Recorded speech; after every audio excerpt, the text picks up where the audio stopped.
apabila Pak Mahfud MD turun tangan menanggapi ataupun mau berdiskusi dengan sekelompok orang ini ataupun segelintir orang ini untuk membahas mengenai proposal khilafah ataupun ideologi khilafah ini, maka jatuhlah harga diri ataupun martabat dari negara, dari pemerintah itu sendiri.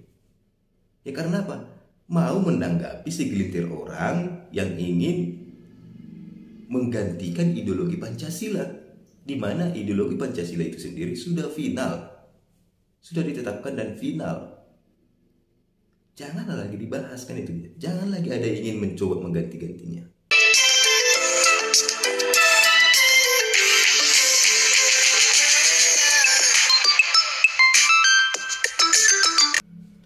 Salam hangat buat teman-teman semua dimanapun berada. Kembali lagi dengan saya Frank Toruk.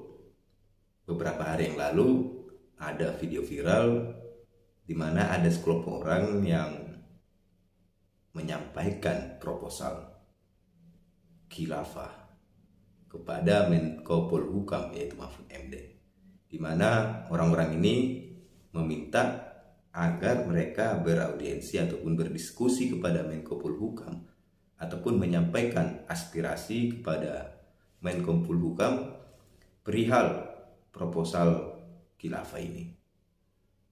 Dan Mahfud MD sendiri setelah beredarnya video ini memberikan tanggapan terhadap orang-orang ini yang ingin menawarkan kepada dirinya mengenai program khilafah ini ataupun proposal khilafah. Di sini saya akan bacakan mengenai pendapat dari Mahfud MD. Respon Mahfud MD terkait viral video massa tawarkan penerapan khilafah. Viral sebuah video dari sejumlah orang yang ingin bertemu dengan Menko Polhukam Mahfud MD. Mereka ingin bertemu Mahfud dengan tujuan diadakan simposium membahas penerapan khilafah di Indonesia. Belasan orang terlihat merekam video.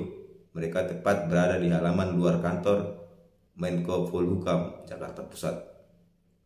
Video ini nantinya juga sampai ke Menteri Koordinator Bidang Politik dan Keamanan Mahfud MD sehingga berkenan menjadwalkan pertemuan dengan kami. Kalaulah tidak bersama seluruh kementerian lembaga terkait, paling tidak dengan Pak Menteri, ujar salah satu pria dalam video itu, dilihat Jumat 22 April 2022. Mereka beranggapan dengan diterapkannya khilafah, maka nasib Indonesia akan terselamatkan.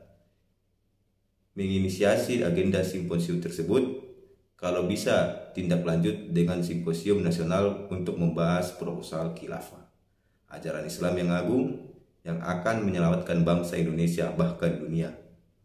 Lebih baik sekali kalau Kemenko Polhukam bisa menginisiasi agenda itu, ucapnya.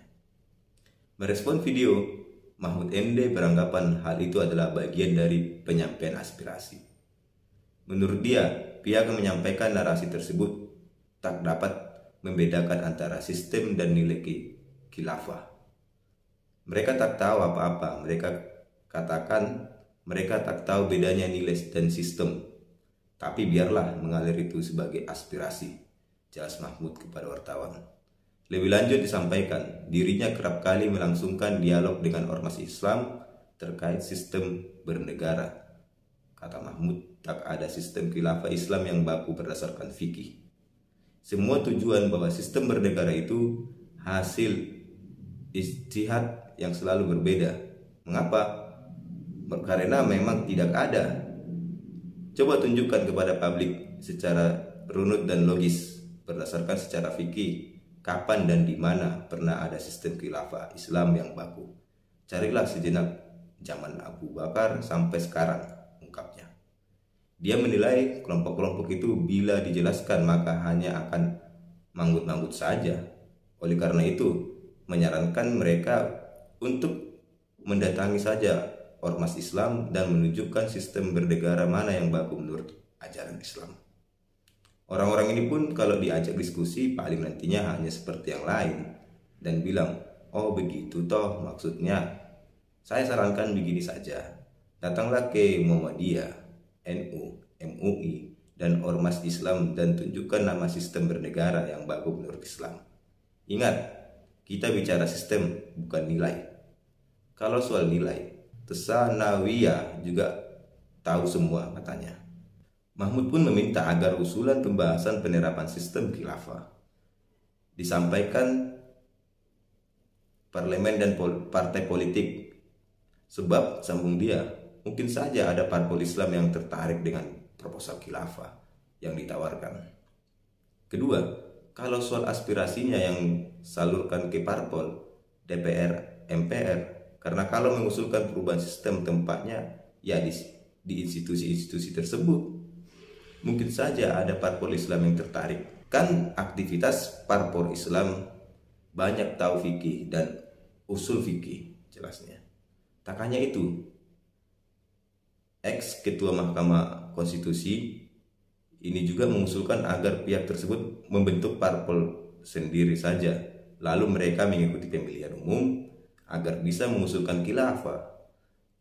Kalau tak ada parpol yang tertarik, ya ikut pemilu sendiri saja, buat parpol, lalu ikut pemilu. Saya tak ada waktu melayani dialog yang hanya sensasi karena dialog terbuka, tertulis dilakukan. Saya kan sudah selalu terbuka di mana-mana, ujarnya. Dari pernyataan ataupun jawaban dari Pak Menko Polhukam ini, Pak Mahfud MD ini, saya sangat memberikan apresiasi bagi beliau ini. Beliau ini menunjukkan kelasnya, bahwasanya untuk menghadapi orang ini merupakan hal yang tidak perlu memang. Karena apa? Ya memang mereka itu hanya mencari sensasi. Apabila diladeni oleh pemerintah misalkan, maka orang-orang seperti ini akan menjadi-jadi juga. Mereka tidak peduli apakah pendapat mereka itu benar atau tidaknya. Yang penting mereka itu yang menggerakkan dulu.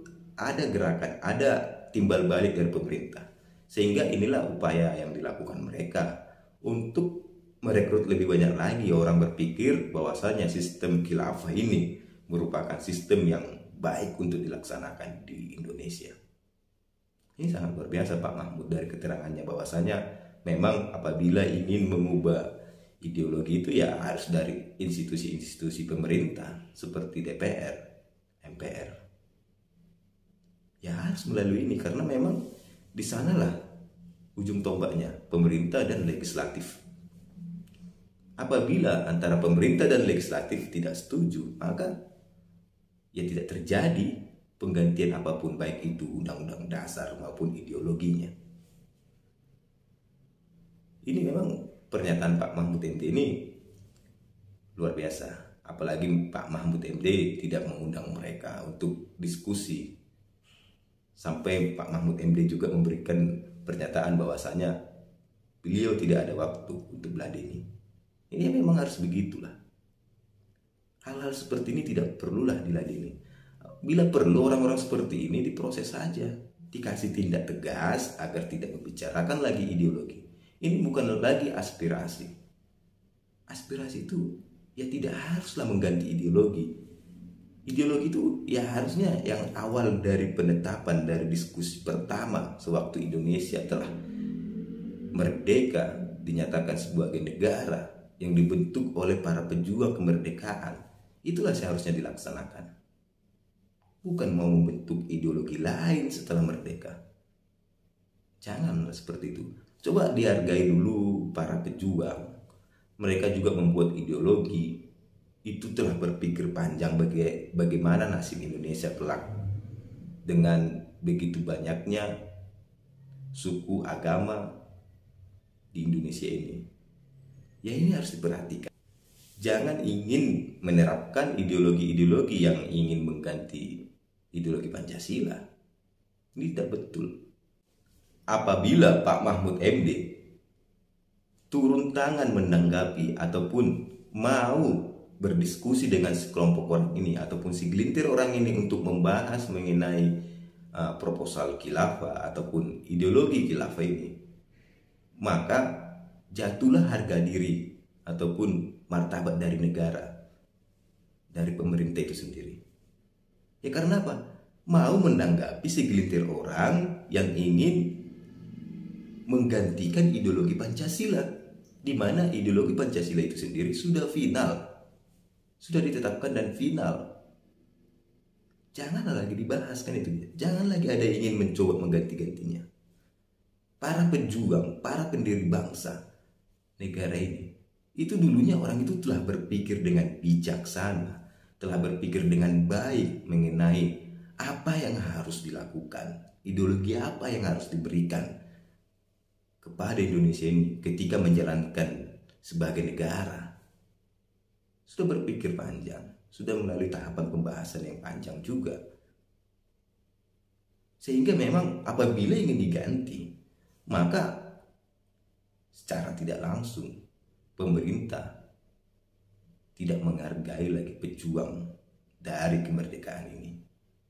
Orang-orang ini tidak perlu ditanggapi. Bila perlu orang-orang seperti ini diproses, dikasih tindakan tegas agar tidak membahas lagi ideologi ini. Apa? Karena memang apabila orang ini selalu ditanggapin, maka akan jadi makin bertindak yang lebih aneh lagi. Itulah keinginan mereka. Mencoba ingin cek ombak, apakah mereka dapat respon baik dari pemerintah atau bagaimana. Apabila direspon ya makin menjadi-jadi, makin tak karuan lagi keinginan mereka. Selama ini kan orang-orang seperti ini, apabila direspon, apabila didiamin, semakin melunjak. Janganlah sampai ideologi Pancasila diubah. Akan menjadi efek buruk ke depannya. Di Indonesia bukan satu agama, bukan satu suku, bukan satu golongan yang tinggal di Indonesia. Rakyatnya yang menganut banyak suku, banyak agama berada di Indonesia ini. Tidak bisa dipukul rata, disamakan melalui ideologi khilafah. Ini tidak baik. Apabila memang ideologi khilafah ini merupakan hal yang baik dulunya, mengapa sejak dulu para pendiri bangsa ini tidak menggunakan ideologi khilafah? Mengapa harus baru sekarang? Mengapa orang-orang ini yang tidak mempunyai nilai perjuangan waktu memerdekakan Indonesia ini ingin mengganti seenaknya begitu saja ideologi Pancasila yang dimana para pejuang kita, pejuang kemerdekaan ini telah berdarah-darah, berkorban untuk membuat negara ini merdeka, membuat negara Indonesia ini bisa jadi ada. Itu kan sangat luar biasa. Segelintir orang yang ingin mengganti. Seharusnya orang ini diredam, dikasih efek jerah. Jangan lagi dibicarakan pembahasan ideologi agama untuk menjadi ideologi di negara ini. Tidak baik.